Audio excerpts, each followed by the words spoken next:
Menertawakan dunia persilatan. Xiao Jianghu. Audiobook, novel silat. Cerita, Jin Yong. Jilid 132. Mengalah. Meskipun Yulingsan mampu memainkan kedua jurus itu secara tepat, namun gagasan di dalamnya belum benar-benar ia pahami. Maka, Tuan Besar Mo pun dapat mengatasinya dengan baik. Pada jurus selanjutnya, pedang Yulingsan tampak bergoyang-goyang.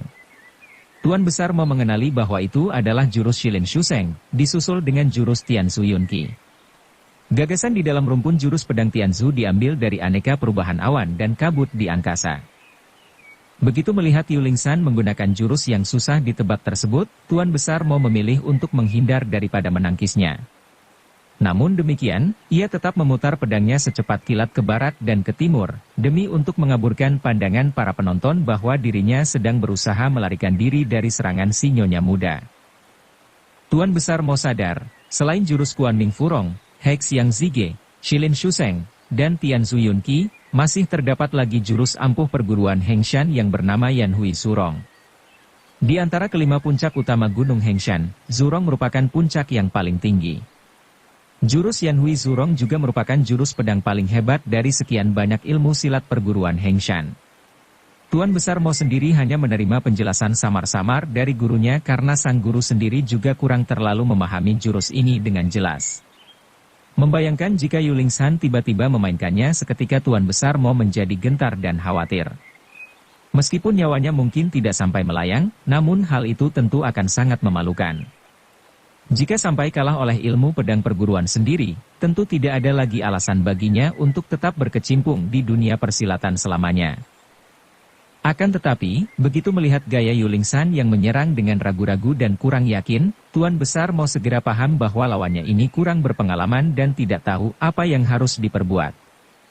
Rupanya nyonya muda masih perlu banyak belajar lagi, ujarnya setengah bergumam. Dengan menggunakan jurus Tianzu Yunqi, Yulingsan sebenarnya telah berhasil membuat Tuan Besar Mo terdesak mundur. Meskipun Tuan Besar Mo mampu menutupi kekalahannya dengan mengayunkan pedangnya ke segala arah, namun para tokoh papan atas seperti Mahabiksu Fang Zeng, Pendeta Chong Su, Zuo Lengchan, Yu Bukun, dan Ling Hu Chong masih tetap bisa melihat gerakan pura-puranya itu. Andai saja Yulingsan memahami apa yang terjadi dan segera menarik pedangnya sambil berkata, "Terima kasih, Paman Guru Mosudi mengalah," tentu keadaan di antara mereka akan jelas terlihat. Siapa yang kalah, siapa yang menang. Bagaimanapun juga Tuan Besar Mo adalah kaum sepuh berkedudukan tinggi, tidak pantas baginya tetap menyerang setelah kalah satu jurus melawan angkatan yang lebih muda. Namun sayangnya, Yulingsan tidak menyadari hal itu dan ia tetap bertarung meskipun dengan gerakan yang ragu-ragu.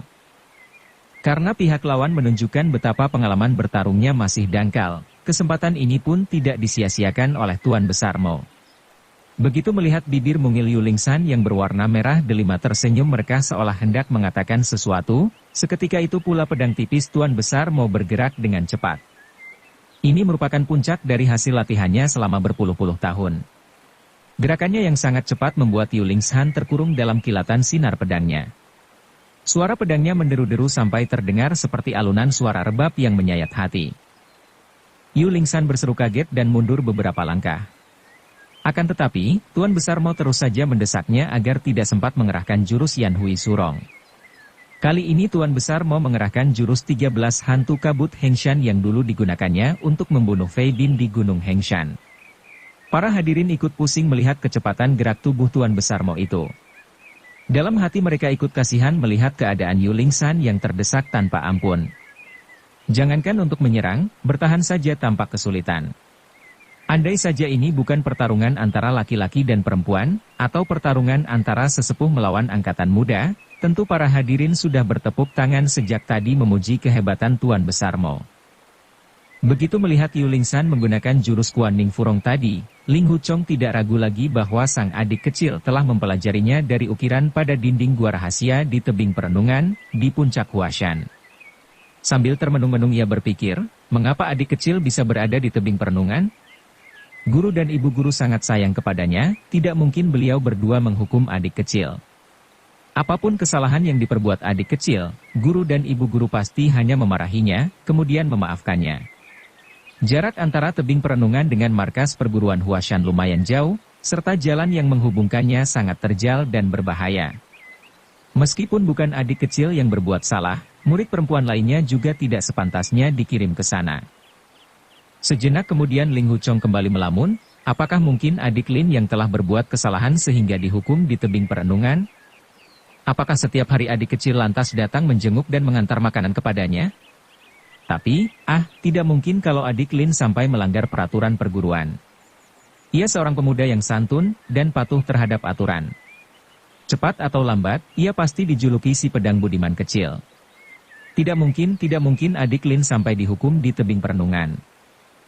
Jangan-jangan adik kecil, tiba-tiba suatu pikiran terlintas di dalam benaknya.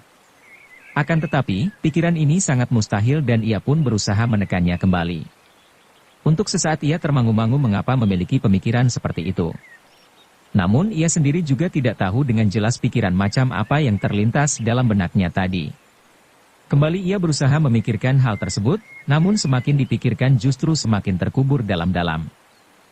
Tiba-tiba terdengar suara jeritan Yuling Shan membuyarkan lamunan Ling Huchong. Pedangnya lepas dari tangan dan terlempar ke udara. Sebelah kakinya terpeleset dan ia pun jatuh terduduk. Sementara itu, Tuan Besar Mo tampak mengarahkan pedang tipis di tangannya menodong ke arah bahu kiri Yuling Shan sambil berkata, "Jangan khawatir, silakan bangun." Namun sekejap kemudian terdengar suara benturan satu kali. Tampak pedang pendek Tuan Besar Mo itu patah menjadi dua pada bagian tengah. Ternyata Yuling Shan telah memungut dua buah batu dan melemparkannya ke arah lawan. Satu mengenai pedang pendek yang tipis itu, dan satunya lagi melayang ke samping kiri. Tuan Besar Mo tersentak kaget bercampur bingung melihat Yuling Shan melemparkan batunya ke tempat kosong. Tak disangka tiba-tiba iganya terasa sakit. Rupanya batu yang dilemparkan ke samping kiri itu mendadak berputar balik dan secara tepat mematahkan tulang iga sebelah kanan laki-laki tua berbadan kurus itu. Seketika darah pun tersembur keluar dari mulutnya. Kejadian ini sungguh teramat cepat luar biasa. Mula-mula pedang Yuling Shan terlempar, orangnya jatuh terduduk, batu melayang, pedang patah, kemudian Tuan Besar memuntah darah seolah terjadi dalam sekejap mata. Para penonton ternganga karena kejadian-kejadian ini sungguh sulit untuk diikuti dengan pandangan mata.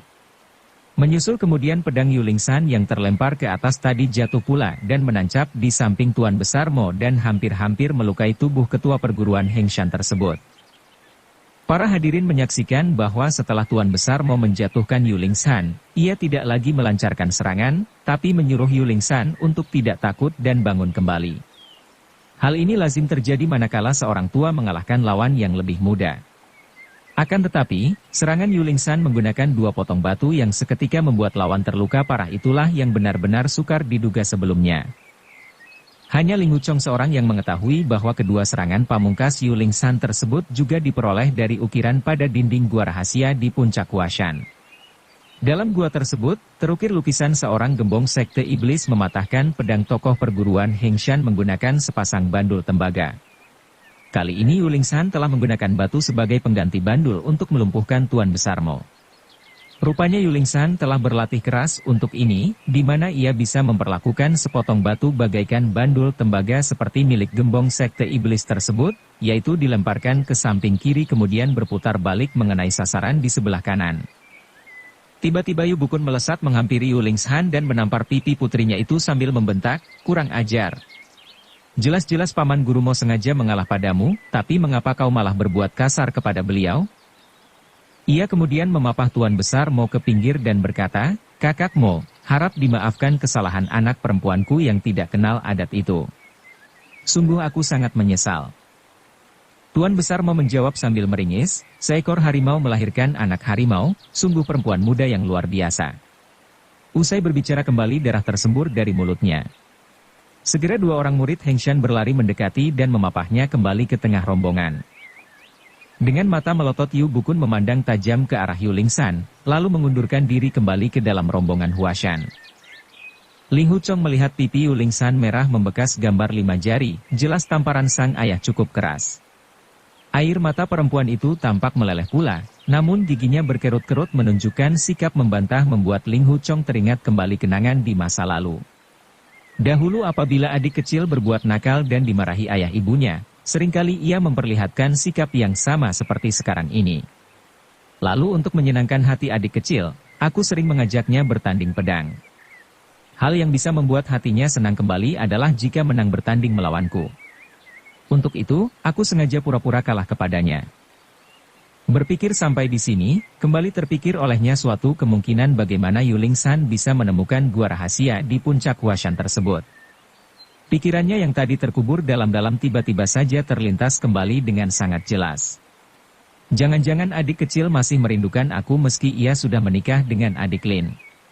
Kemungkinan besar ia merindukan hubungan baik denganku di masa lampau, lalu secara diam-diam sengaja naik ke puncak untuk mengenang kembali pengalaman-pengalaman bersamaku. Padahal gua rahasia itu sudah kututup kembali sehingga sulit untuk ditemukan kecuali kalau ada orang yang tinggal di sana cukup lama. Apakah adik kecil telah menginap di sana cukup lama?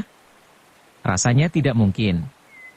Tidak mungkin kalau adik kecil tinggal di sana beberapa malam demi mengenang diriku dan menemukan gua rahasia tersebut. Ataukah mungkin ia datang beberapa kali dan akhirnya berhasil menemukannya? Perlahan Ling Huchong menoleh ke arah Lin Pingxi dan kembali berpikir, adik Lin baru saja menikah dengan adik kecil. Seharusnya ia bergembira, tapi mengapa wajahnya tampak bermuram durja? Sebagai suami pun ia tidak menunjukkan perhatian terhadap istrinya ketika adik kecil ditampar oleh guru di depan umum tadi. Sungguh keterlaluan.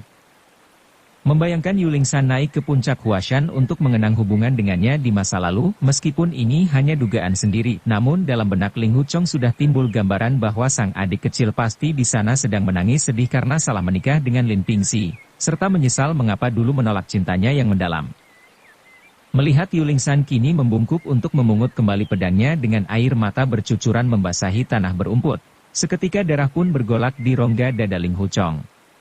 Ia lantas bertekad di dalam hati, aku akan menghiburnya, dan mengubah tangisannya menjadi senyuman. Dalam pandangan Ling Huchong saat ini panggung Fengshan di puncak Songshan telah berubah bagaikan puncak gadis Kumala di Gunung Huashan. Beribu-ribu hadirin yang sedang menonton dianggapnya seperti pepohonan belaka, dan yang ia pikirkan melulu hanyalah si jantung hati yang ia rindukan kini sedang menangis sedih lantaran dipukul ayahnya. Seumur hidup entah sudah berapa kali ia membujuk dan melucu sehingga sang pujaan hati terhibur dan kembali tertawa, mana boleh saat ini hanya diam berpangku tangan? Maka Ling Huchong pun melangkah maju dan berseru, adik. Adik, tiba-tiba terpikir olehnya bahwa untuk menyenangkan si jantung hati ia harus bertanding sungguh-sungguh untuk kemudian mengalah. Maka dengan nada menantang ia mengganti suara, kau telah mengalahkan ketua-ketua dari perguruan Taishan dan Hengshan. Sudah tentu ilmu pedangmu tidak sembarangan. Perguruan Henshan kami tidak dapat menerima begitu saja. Apakah kau juga sanggup bertanding denganku menggunakan ilmu pedang Henshan? Perlahan-lahan Yuling San menoleh namun tidak berani mengangkat kepala seperti sedang memikirkan sesuatu. Sejenak kemudian barulah ia mendongak dengan raut muka tampak merona merah menahan malu. Ling Huchong menyambung, meskipun ilmu silat Tuan Yu sangat tinggi, namun aku tidak yakin beliau telah mendalami semua ilmu pedang dari 4 perguruan lain dengan sempurna. Yuling San menjawab, kau sendiri bukan orang Henshan asli, meskipun sekarang telah menjadi ketua di sana. Apakah kau sendiri sudah mahir ilmu pedang perguruan Henshan yang kau pimpin itu? Tampak air mata di pipinya sudah berhenti mengalir. Sejak diusir dari perguruan Huashan, baru kali ini sang adik kecil bersikap ramah kepadanya. Seketika timbul rasa gembira di hati Ling Huchong. Ia pun berpikir, aku harus berkelahi dengan teliti, supaya dia tidak tahu kalau aku sengaja mengalah kepadanya. Maka ia kemudian menjawab, dikatakan mahir aku sama sekali tidak berani. Tapi sudah sekian lamanya aku berada di Gunung Henshan, dengan sendirinya sudah cukup banyak berlatih ilmu pedang perguruan kami. Sekarang kita harus sama-sama menggunakan ilmu pedang Henshan. Kalau bukan ilmu pedang Henshan maka dianggap kalah, bagaimana? Bahwasanya ilmu pedang Ling Huchong jauh lebih tinggi daripada Yuling San cukup banyak diketahui orang. Jika ia mengalah tentu para hadirin dapat dengan mudah mengetahuinya. Maka, ia pun mengucapkan tantangan seperti tadi, sehingga dalam pertandingan nanti ia akan menyelipkan ilmu 9 pedang dugu atau mungkin jurus pedang perguruan Huashan, supaya kemenangannya dianggap batal dan ia memiliki alasan untuk mengaku kalah. Dengan demikian tentu hal ini tidak akan menimbulkan keraguan banyak orang bahwa kekalahannya sengaja dibuat-buat. Terdengar Yulingsan menjawab, "Baik, kita bertarung sekarang." Pedangnya lantas berputar setengah lingkaran dan segera menusuk miring ke arah Ling Huchong. Serentak terdengar jerit heran murid-murid Henshan melihat gaya serangan Yulingsan itu. Meskipun para hadirin jarang mengetahui bagaimana bentuk ilmu pedang Henshan, namun dari jeritan heran para murid perempuan tadi sudah cukup membuktikan bahwa apa yang digunakan Yulingsan memang benar-benar ilmu pedang perguruan tersebut. Jurus serangan ini adalah ilmu pedang yang pernah dipelajari Ling Huchong dari dinding gua rahasia itu, dan juga telah diajarkannya kepada murid-murid Henshan pula. Itulah sebabnya mengapa mereka berteriak kaget begitu menyaksikan serangan Yulingsan tersebut. Ling Huchong menahan serangan lawan dengan pedangnya. Ia paham ilmu pedang Henshan memiliki ciri khas banyak gerakan berputar dan melingkar tiada henti serta sangat rapat. Setiap gerakan pedang perguruan Henshan terlihat lembut tapi mengandung kekuatan dahsyat. Begitu berhadapan dengan musuh, 90% gerakannya adalah untuk bertahan, dan yang 10% bersifat menyerang. Namun serangan ini seringkali bersifat tiba-tiba dan sangat mengejutkan, serta mengarah pada titik kelemahan lawan. Ling Huchong telah cukup lama hidup bersama murid-murid perguruan Henshan, serta pernah melihat pula Biksuni Dingjing ataupun Biksuni Dingxian bertempur melawan musuh. Maka dalam pertandingan ini ia dapat menampilkan jurus-jurus pedang perguruan Henshan dengan sangat cermat dan teliti. Jelas ia telah menguasai intisari ilmu pedang Henshan secara mendalam. Para pesilat papan atas seperti Mahabiksu Fang Seng, Pendeta Chongsu, Xie Feng, Zuo Lengchan, dan Yu Bukun dapat menilai kalau Ling Huchong telah berhasil memainkan ilmu pedang Henshan dengan sangat baik. Bahkan, gagasan umum dalam ilmu pedang Henshan yang terkenal dengan istilah jarum dalam segumpal kapas, telah dipahami secara seksama oleh Ling Huchong. Diam-diam para hadirin berwawasan luas tersebut memberikan pujian dalam hati kepadanya. Selama ratusan tahun terakhir ini perguruan Henshan hanya beranggotakan kaum perempuan, dan hampir sebagian besar adalah para biksuni. Bagi penganut ajaran Buddha, sifat welas asih adalah dasar bagi segalanya.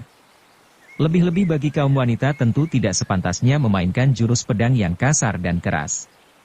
Maka itu, gagasan utama ilmu silat perguruan Henshan adalah untuk membela diri, bukan untuk menyerang. Prinsip utama ilmu silat perguruan ini adalah menyembunyikan jarum dalam segumpal kapas. Jika ada seseorang yang memegang kapas tersebut dengan lembut maka ia tidak akan terluka. Namun jika ia mencengkeram dengan keras, maka jarum dalam gumpalan tersebut akan menusuk tangannya. Jadi, luka yang tercipta bukan karena tajamnya jarum tetapi karena kuatnya genggaman si tangan. Gagasan ilmu silat Henshan ini sesuai dengan ajaran Sang Buddha, kau menciptakan nasibmu sendiri. Seberapa besar karma baik dan buruk berasal dari perbuatanmu sendiri. Setelah menguasai ilmu 9 pedang dugu, kecerdasan Ling Huchong dalam memahami berbagai macam intisari ilmu pedang meningkat pesat. Ia memainkan ilmu pedang lebih kepada intisari gagasannya, bukan terjebak pada salah atau benar gerakannya. Maka, begitu memainkan jurus-jurus pedang perguruan Henshan pun gerakannya cenderung berbeda dengan aslinya, namun maksud dan tujuannya tetap tersampaikan. Pada umumnya ilmu silat Henshan jarang tampil dan jarang dikenali orang, sehingga para hadirin yang berwawasan luas pun kebanyakan hanya mengetahui gagasan utamanya saja, tanpa mengetahui apakah gerakan Ling Huchong itu sudah benar atau tidak. Maka, begitu melihat permainan Ling Huchong yang sudah sesuai dengan prinsip dasar ilmu pedang Henshan, diam-diam mereka memuji, pendekar muda ini ternyata bukan secara kebetulan dipilih menjadi ketua perguruan Henshan, tetapi ia memang benar-benar menguasai ilmu silat perguruan ini. Rupanya Biksuni Dingxian tidak salah pilih orang. Di sisi lain, murid-murid perguruan Henshan yang paling pandai seperti Ihe dan Yiking jelas mengetahui kalau gerakan Ling Huchong berbeda dengan apa yang telah diajarkan guru mereka. Namun demikian, mereka tetap dapat menilai bahwa intisari dan gagasan dalam ilmu pedang Henshan telah dikuasai dengan baik oleh Ling Huchong, bahkan lebih mendalam. Ling Huchong dan Yulingsan sama-sama mempelajari jurus pedang perguruan Henshan dari lukisan para gembong sekte iblis yang terukir pada dinding gua rahasia di puncak Huashan. Namun dalam hal ini Ling Huchong memainkannya lebih baik daripada Yulingsan. Ditambah lagi Ling Huchong telah lama tinggal bersama kaum biksuni di Gunung Henshan sehingga intisari ilmu silat perguruan ini telah dikuasainya dengan baik. Andai saja bukan karena ingin mengalah untuk menghibur hati sang adik kecil, tentu Yulingsan sudah roboh pada awal pertarungan tadi. Setelah melewati lebih dari 30 jurus, Yu Lingsan mulai kehabisan gerakan karena jumlah jurus yang ia pelajari dari dinding gua rahasia cukup terbatas. Maka, untuk serangan selanjutnya ia pun mengulangi kembali gerakan dari awal. Untung saja jurus-jurus dalam ilmu pedang Henshan memiliki ciri-ciri yang sama, yaitu gerakan-gerakan melingkar dan serangan tiba-tiba. Itulah sebabnya para hadirin tidak menyadari kalau Yu Lingsan telah mengulangi lagi jurus serangannya mulai dari awal. Apalagi permainan pedang Yu Lingsan sangat rapi dan berkesinambungan, sehingga selain Ling Hu Chong boleh dikata tidak ada lagi orang lain yang mengetahui kalau jurus-jurus yang dilancarkan kali ini adalah ulangan belaka. Jurus pedang yang digunakan Yu Lingsan sangat rapat, sementara Ling Hu Chong mengatasinya dengan gerakan yang sama. Keduanya memainkan jurus-jurus yang sama dan mengandung intisari ilmu pedang perguruan Henshan pula. Pertandingan kali ini terlihat sangat rumit tapi indah, sedap dipandang mata, sehingga para penonton pun bersorak-sorak memuji dan banyak yang bertepuk tangan. Seorang penonton berkata, Ling Hu Chong adalah ketua perguruan Henshan. Wajar kalau ia bisa memainkan jurus pedang Henshan dengan bagus. Tapi Nona Yu adalah orang perguruan Huashan, mengapa ia juga mahir ilmu pedang Henshan? Penonton lain menjawab, apa kau lupa kalau Ling Hu Chong adalah murid pertama Tuan Yu? Tentu saja Tuan Yu sendiri yang telah mengajarkan ilmu pedang ini kepadanya. Kalau tidak, mana mungkin mereka berdua bisa bertanding sedemikian serasi? Penonton yang lain menyahut, benar, Tuan Yu sudah mahir ilmu pedang Huashan, Taishan, Hengshan, dan Henshan. Sepertinya ia juga mahir ilmu pedang perguruan Songshan. Aku yakin jabatan ketua perguruan 5 gunung hanya pantas dijabat olehnya. Tidak ada pilihan yang lain. Ah, belum tentu, sahut seorang lagi. Ilmu pedang ketua Zuo dari perguruan Songshan masih jauh lebih hebat daripada Tuan Yu. Dalam pertarungan, kualitas ilmu silat lebih penting daripada kuantitas. Sekalipun kau mampu memainkan segala macam ilmu silat di dunia ini, tapi kalau pengetahuanmu hanya beberapa jurus saja apa gunanya? Tentu akan seperti kucing berkaki 3. Maka, aku yakin ketua Zuo yang hanya mengandalkan ilmu pedang Songshan saja sudah sanggup untuk mengalahkan ilmu pedang 4 perguruan yang dipelajari Tuan Yu. Dari mana kau tahu? Berani sekali omong kosong tak tahu malu, gerutu orang yang berbicara sebelumnya. Omong kosong tak tahu malu bagaimana? Jika berani, mari kita bertarung 50 tahil perak, jawab yang satunya. Kenapa tidak berani, teriak orang yang pertama. Aku bayar 100 tahil perak, kontan. Siapa yang kalah menjadi murid perguruan Henshan? Boleh. 100 tahil juga boleh, seru yang lain tak mau kalah. Tapi, apa maksudmu dengan menjadi murid perguruan Henshan? Siapa yang kalah menjadi biksuni? Ejek yang pertama. Sialan, maki lawan bicaranya sambil meludah ke tanah. Sementara itu serangan Yu Lingsan sudah bertambah cepat. Ling Hu Chong melihatnya begitu cantik dan lincah, membuat ia terkenang saat berlatih bersama di Gunung Huashan pada masa silam. Tanpa terasa pikirannya pun terbuai melayang-layang.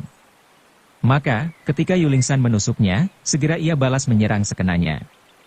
Tak terasa jurus yang dipakainya ini bukan lagi ilmu pedang perguruan Henshan. Yu Lingsan mengelak dan berkata lirih, mundu hijau laksana kacang. Menyusul kemudian ia pun membalas dengan suatu jurus, menebas ke arah dahi Ling Hu Chong. Ling Hu Chong mengelak dan menggumam, daun willow lentik alis. Mundu hijau laksana kacang dan daun willow lentik alis adalah jurus-jurus dalam rangkaian ilmu pedang Chongling, yakni ilmu pedang hasil ciptaan Ling Hu Chong dan Yu Lingsan saat bersama dulu. Nama ilmu pedang Chongling ini diambil dari singkatan nama diri masing-masing, yaitu Chong dan Lingsan. Ilmu pedang ini sebenarnya tidak memiliki sesuatu yang istimewa, namun telah mereka latih dengan sangat matang. Tanpa terasa mereka kini telah memainkannya di hadapan banyak orang. Ling Hu Chong jauh lebih cerdas daripada sang adik kecil. Apapun yang ia kerjakan, pasti dilakukannya dengan riang gembira, tanpa rasa keterikatan terhadap aturan dan norma. Itu sebabnya ia selalu tampil dengan gagasan-gagasan baru. Meskipun ilmu pedang Chongling ini adalah gabungan nama mereka, namun hampir 90% lahir dari pikiran Ling Hu Chong. Saat itu ilmu silat keduanya masih terhitung rendah sehingga tidak ada yang istimewa dalam jurus-jurus yang mereka ciptakan itu. Namun keduanya sangat sering berlatih bersama di tempat tersembunyi sehingga sudah hafal luar kepala terhadap ilmu pedang tersebut. Maka dalam pertandingan kali ini, Ling Huchong tanpa sadar sudah memainkan jurus mundu hijau laksana kacang, dan Yuling Shan langsung menghadapinya dengan jurus daun willow lentik alis. Meskipun kedua jurus ini biasa-biasa saja, namun raut muka mereka berdua tampak merona merah. Ling Huchong lantas memainkan jurus memandang dalam kabut, sementara Yuling Shan mengimbangi dengan jurus pertemuan pertama hujan reda. Ling Huchong dan Yuling Shan telah melatih ilmu pedang ciptaan mereka ini dalam waktu yang cukup lama, namun tidak berani terang-terangan karena takut mendapat teguran dari guru dan ibu guru. Akan tetapi, kali ini keduanya tidak mampu menahan diri lagi dan memainkan jurus-jurus ciptaan mereka itu di hadapan banyak pendekar. Dalam waktu singkat mereka telah memainkan sekitar 10 jurus. Tidak hanya Ling Huchong yang tiba-tiba terkenang pemandangan alam Gunung Huashan, ternyata Yuling Shan juga sudah tidak ingat kalau dirinya kini telah menikah dan menjadi istri orang lain. Mereka benar-benar lupa daratan bahwa kini sedang berada di hadapan beribu-ribu kaum persilatan. Yuling Shan tidak ingat lagi kalau dirinya sedang bertanding demi nama baik sang ayah. Yang ada dalam pandangannya hanyalah sosok sang kakak seperguruan yang selalu riang gembira dan melayaninya memainkan ilmu pedang ciptaan bersama. Ling Huchong melihat raut muka sang adik kecil semakin lembut dan semakin lunak. Tampak kilatan sinar bahagia terpancar pada sorot mata Yuling Shan. Jelas si nyonya muda ini telah melupakan perlakuan kasar ayahnya tadi. Diam-diam Ling Huchong pun berpikir, saat aku melihatnya tadi pagi, ia tampak murung dan tidak bahagia. Namun kini ia terlihat begitu senang dan gembira. Kalau jurus pedang Chongling adalah sumber kebahagiaannya, rasanya aku tidak ingin menghentikan permainan ini seumur hidup. Sejak mendengar sang adik kecil menyanyikan lagu rakyat Fujian di tebing perenungan waktu itu, baru kali ini Ling Huchong merasa diperlakukan dengan baik seperti dulu kala. Sungguh hatinya merasa sangat bahagia tiada terkira.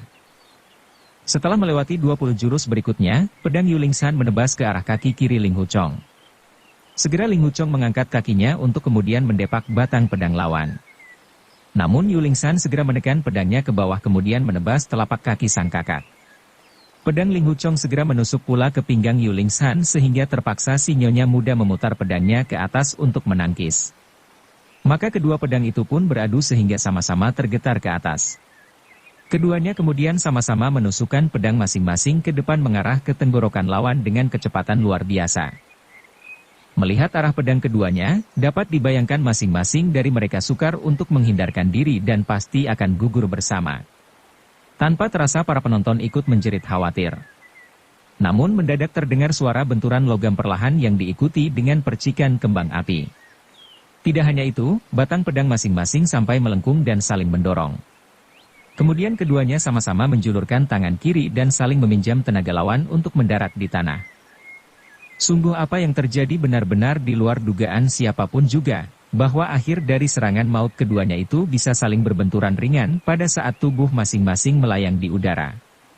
Kemungkinan terjadinya peristiwa ini sungguh sangat kecil. Dalam ribuan pertarungan, tidak pernah ada ceritanya pada saat-saat yang menentukan antara hidup dan mati tiba-tiba saja kedua ujung pedang bisa bertemu dan berbenturan hingga melengkung dengan sedemikian tepat. Orang lain tidak tahu bahwa Ling Huchong dan Yuling Shan dulu telah berlatih ribuan kali tanpa mengenal lelah untuk bisa membenturkan ujung pedang masing-masing, sehingga gerakan yang sulit dan berbahaya itu berhasil mereka mainkan dengan baik. Dalam memainkan jurus ini mereka berdua harus dalam posisi yang tepat. Tenaga mereka juga harus seimbang, sehingga begitu kedua ujung pedang bertemu dan saling dorong, seketika batang kedua pedang itu ikut melengkung oleh tenaga masing-masing. Ilmu pedang semacam ini tidak lazim digunakan untuk menyerang musuh, namun Ling Huchong dan Yuling Shan merasa tertarik dan terhibur jika dapat melakukannya meskipun ini akan sulit luar biasa. Tidak hanya itu, mereka juga berlatih mempertemukan ujung pedang saat tubuh melayang di udara. Setelah menciptakan jurus aneh ini, Yuling Shan pernah bertanya, jurus ini kita beri nama apa? Ling Huchong balik bertanya, menurutmu bagaimana? Yuling Shan menjawab, bagaimana kalau kehancuran besar? Ling Huchong menanggapi, kehancuran besar. Rasanya ini seperti pertarungan antara musuh bebuyutan. Bagaimana kalau diberi nama jurus kau hidup aku mati? Yuling Shan keberatan, tidak setuju, tidak setuju. Harusnya kau yang mati, aku yang hidup. Ling Huchong berkata, memangnya aku tadi berkata apa? Kau yang hidup, Aku yang mati, bukan? Yu Lingsan menanggapi, pernyataan kau dan aku itu membingungkan. Dalam jurus ini tidak seorang pun dari kita yang mati. Lebih baik diberi nama jurus sehidup semati saja. Bagus sekali. Aku setuju, seru Ling Huchong sambil bertepuk tangan. Namun saat itu Yu Lingsan tiba-tiba merasa malu karena nama jurus usulannya terdengar mesra. Ia pun membuang pedangnya lantas berlari pulang. Kini di puncak Songshan para hadirin melihat mereka berdua berada di ambang kematian namun kemudian berhasil lolos dari lubang jarum. Keringat dingin pun membasahi tangan mereka sampai-sampai lupa untuk bersorak-sorai seperti sebelumnya. Tempo hari di biara Shaolin ketika terjadi pertandingan antara Ling Huchong melawan sang guru, waktu itu Yu Bukun memang memainkan jurus-jurus ilmu pedang Chongling, namun tidak sampai menggunakan jurus sehidup semati ini. Yu Bukun memang pernah mengintip saat Ling Huchong dan Yu Lingsan berlatih bersama namun ia merasa tidak perlu menggunakan jurus yang konyol dan tidak berguna itu. Itulah sebabnya para tokoh seperti Mahabiksu Fang Zheng, Pendeta Chongsu, Zhuo Lengchan, dan yang lain sangat terkejut menyaksikan pemandangan tadi. Sementara itu Ren Yingying dalam penyamarannya merasa khawatir juga tidak nyaman saat melihat pemandangan di tengah gelanggang itu. Ia melihat Ling Huchong dan Yu Lingsan melayang turun sambil bibir saling tersenyum mesra saat kedua mata saling berpandangan. Dari sikap dan gerak tubuh mereka, tampaknya masing-masing bagaikan sedang diselimuti suasana hangat angin sepoi-sepoi musim semi. Keduanya kini mengangkat pedang dan bertarung kembali. Ketika menciptakan ilmu pedang ini dulu, mereka adalah sepasang kakak beradik yang sangat akrab dan enggan untuk berpisah. Itulah sebabnya jurus-jurus ciptaan mereka pun lebih banyak bersifat sukacita, dan bukan gerakan untuk membunuh. Sekarang dalam pertandingan ini tanpa disadari kenangan lama pun terulang kembali. Pedang mereka bergerak lemah gemulai, alis mereka sama-sama terangkat, dan kenangan terpendam ketika masih bersama dulu pun kembali menggelora. Tanpa terasa mereka pun saling mengungkapkan perasaan kasih sayang semasa kanak-kanak dulu. Pertandingan pedang, di atas puncak Songshan yang mereka lakukan ini lebih pantas disebut, menari dengan pedang, atau lebih tepatnya lagi, tarian pedang. Akan tetapi tarian pedang ini bukan untuk menghibur penonton, melainkan untuk menghibur diri sendiri. Tiba-tiba di tengah para penonton terdengar seseorang bersuara dingin, "Hei!" Kontan saja Yu Lingsan terkejut sebab suara itu tidak lain adalah suara Lin Pingxi, suaminya. Seketika ia pun berpikir, caraku bertarung dengan kakak pertama memang tidak sepantasnya. Segera ia pun mengayunkan pedangnya membentuk setengah lingkaran dan menyerang dengan kekuatan penuh dan bertenaga. Ternyata yang ia mainkan kali ini adalah salah satu jurus indah dari perguruan Huashan yang tergabung dalam rumpun 19 jurus pedang gadis Kumala.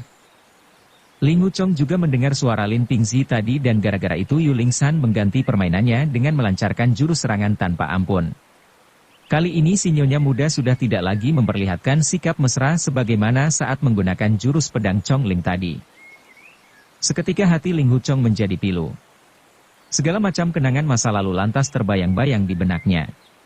Saat itu ia kembali terkenang saat-saat menjalani hukuman di tebing perenungan, setiap hari sang adik kecil selalu mengantarkan makanan untuknya. Pernah juga Yu Lingsan bermalam bersamanya di dalam gua. Setelah kejadian itu sang adik kecil jatuh sakit dan entah kenapa dan entah bagaimana Lin Pingxi berhasil merebut perhatiannya. Sejak itu hubungan Ling Huchong dengan Yu Lingsan pun menjadi renggang karena lebih sering terjadi kesalahpahaman di antara mereka. Ling Huchong juga teringat pada hari berikutnya Yu Lingsan datang lagi ke puncak setelah berlatih jurus pedang gadis Kumala dari ibunya. Di puncak Huashan itu Yu Lingsan menguji kehebatan ilmu pedang barunya dengan melawan Ling Huchong. Namun saat itu Ling Huchong sedang dirasuki rasa cemburu sehingga tanpa sengaja. Seketika Ling Huchong tersentak dari lamunannya karena pedang Yu Lingsan ternyata telah berada 2 senti di depan dadanya. Tanpa pikir panjang Ling Huchong langsung menyentil batang pedang Yu Lingsan itu hingga terlepas dari pegangan dan terlempar jauh ke angkasa. "Oh, tidak," seru Ling Huchong menyesal melihat raut muka Yu Lingsan yang bersemu merah, dengan mulut ingin tersenyum tapi tidak bisa tersenyum.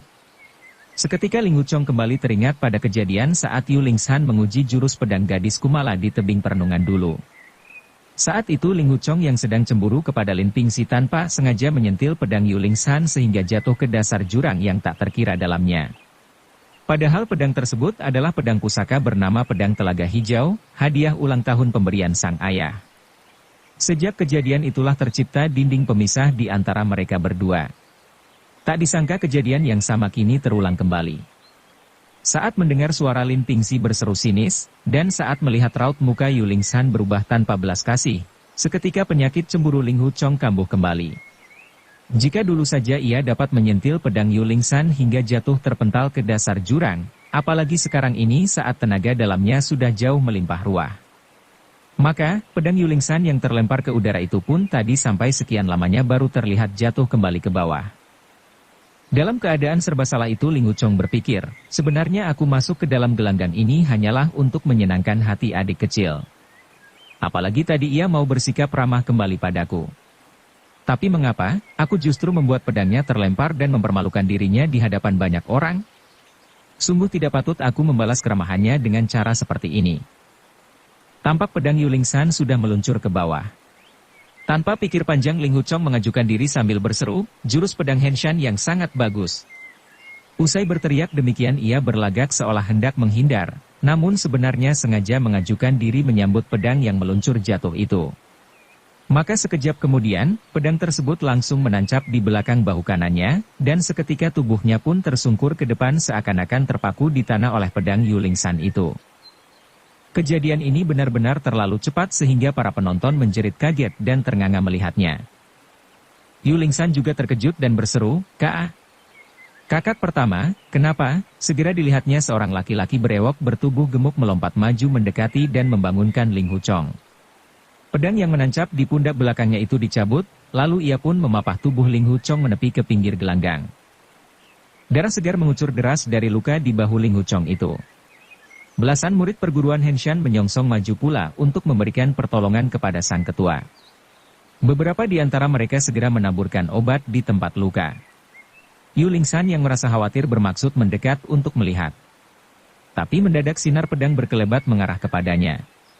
Disusul kemudian terdengar seorang biksuni berseru sambil merintanginya, "Perempuan keji!" Yuling Shan tersentak dan mundur beberapa langkah. Seketika ia merasa serba salah dan tidak tahu apa yang harus diperbuat lagi.